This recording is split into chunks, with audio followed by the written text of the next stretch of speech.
Elhamdülillahi Rabbil alemin ve salatu ve selamu ala Resulillah ve ala aleyhi ve ashabihi ecmaîn. Allahümme şrah li sadri ve yessir li emri ve hlukdete min lisani yefkahu kavli. Allahümme salli ve sellem ala nebiyyina Muhammed ve ala aleyhi ve ashabihi ecmaîn. Amma ba'd. Barcha maqtalar Allah subhanahu wa ta'ala bizga hamda salavatlar, salamlar onun peygamberine, hem onun ailesine, hem barcha sahabelerine. Bugün sözü bizni peygamberinin hadisi turunda olib bormoqchi edim. U hadis Abu Hurayradan kela. Payg'ambarimiz sollallohu alayhi vasallam aytdiki, mu'min boshqa mu'minga o'zining qardashini qizga kabi. Hamda bu hadisni Abu Davud ham Ibn Hajar keltirdi. Ham Ibn Hajar aytdi, bu hadisning isnadi yaxshi deb. Hamda bu hadisning sharhini qarab o'ylasak, ko'p foydalar paydo eta olamiz. Masalan, sen qizga qaraganda o'zining bitdagi yoki o'zining shaklida bo'lgan kamchiliklarning barisini ko'ra olasan. Hamda shulay kabi sen o'zining qardashina qaraganda yoki qardash senga qaraganda u barcha seningdek kamchiliklarini ko'ra ola, sening ichki dunyoning kamchiliklarini ko'ra ola. Hamda u senga qarata ixlos muomalada bo'lsa, u sening barcha kamchiliklarini silab berar. Qo'shirmisha barcha kamchiliklarini silab berar. Senga nasihat yasar.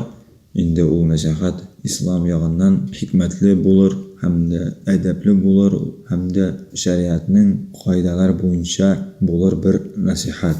Ne uchun? Chunki u tili senga xayrlik, u o'ziga tilagan kabi nek shulay senga shunday xayrlikni tili. Lekin qo'y vaqt shulay bo'lib chiqar, bir qardash o'zining qardashining kamchiliklarini ko'rsa, uning xatolarini ko'rsa, din yog'idan bo'lsa, dunyoviy yog'idan bo'lsa, u xatolarni sizlarga yoki ayola yoki muomalani buzmasqa deb u kamchiliklarini siylami. Endi shu ishroqda bu qardash o'zining qardashina qarata ixlos ko'ngildan muomala tuzamagan bo'lib chiqar. Ham bu hech cheksiz zo'r xato. Bu hech cheksiz din bo'yicha dars tugil.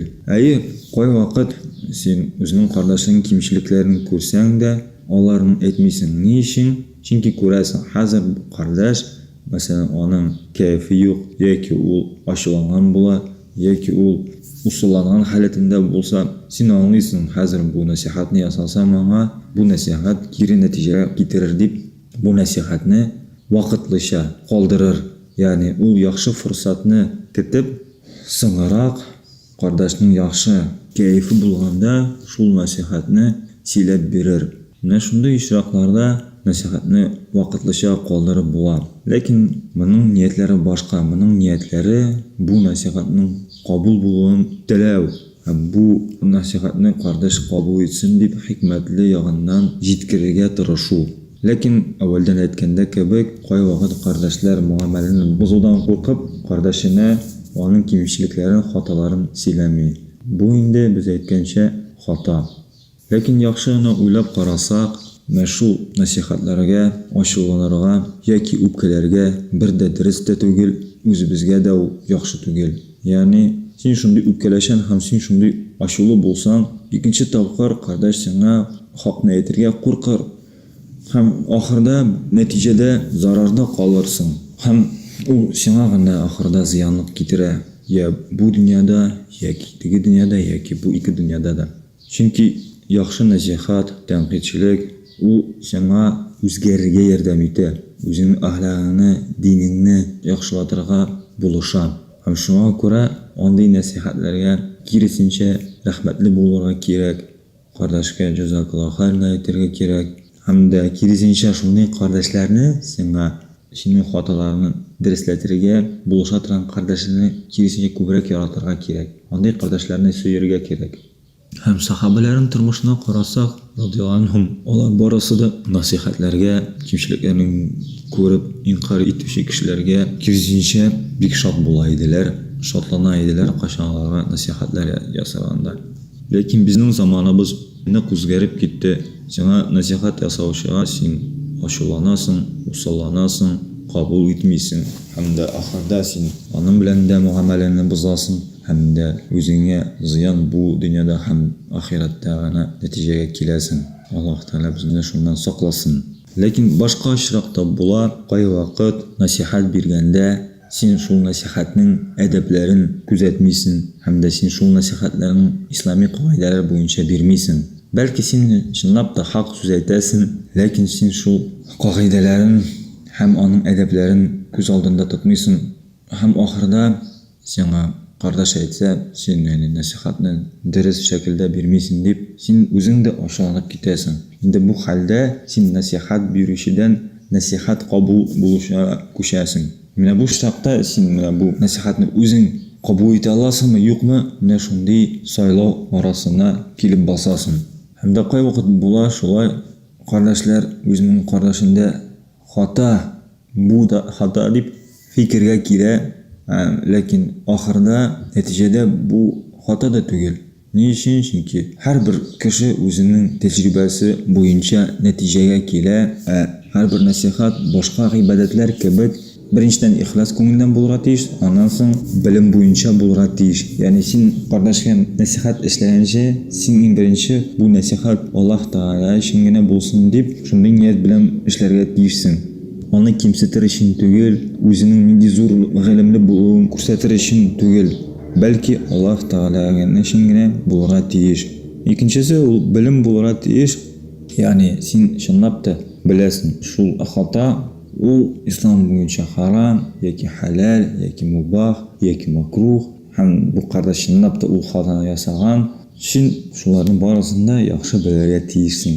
Lekin qo'y vaqt qardoshlar bu shartlarni kuzatmaysa, ko'rganda bir qardoshdan bir xato kabi birni hamda natija keladi. Bu xato, men buni bilan bu xato, lekin u xato da tugil.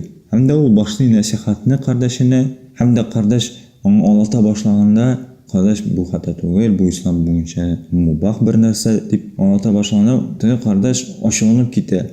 Yo'q, sen nasihatni qabul etmaysan, sen haqni inkor etasan. Niçin? Chunki anga og'ir qabul etirga, o'zi xato yasagan qabul etirga anga og'ir bo'ladi. Ham bu ishroqda u nasihat berishidan nasihat qabul etishiga aylanadi. Mana shu ishroqda anga og'ir bo'lib ketadi, bu nasihatni diriz etib qabul etirga, o'zining xatoni to'yib qabul etirga og'ir bo'ladi.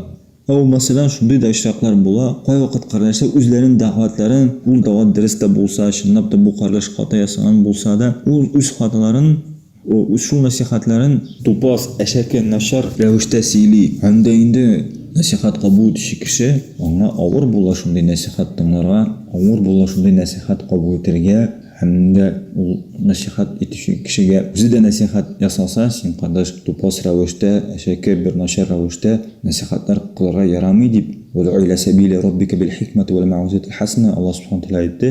Alloh yo'lina sen hikmatli deb da'vat qil. Hamda sen yaxshi va'zlar bilan kishilarga murojaat et desa, u kishi tag'inda nasihat yasovchidan nasihat qabul etishi kishiga aylanadi.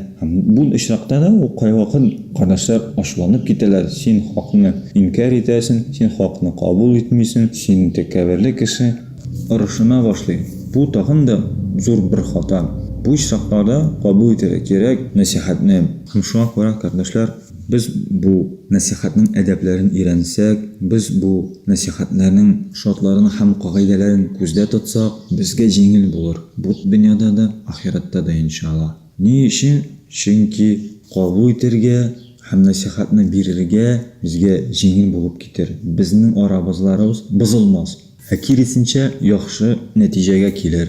Ham bizning qardoshlik ilmlarimiz tag'indan nag'roq bo'la boshlar inshaalloh. Alloh subhanahu va taolo bizning orabizlarni tag'inda yaxshilaytsin.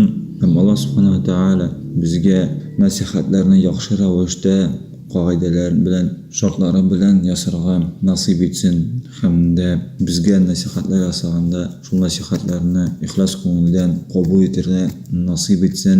Bizning orabizlarni tag'indan g'aytsin. Ham gunohlarni g'afu etib jannat firdavslarga kiritsin. Aqulu qawli hada va astaghfirullahi va lakum wa alhamdulillahi robbil alamin.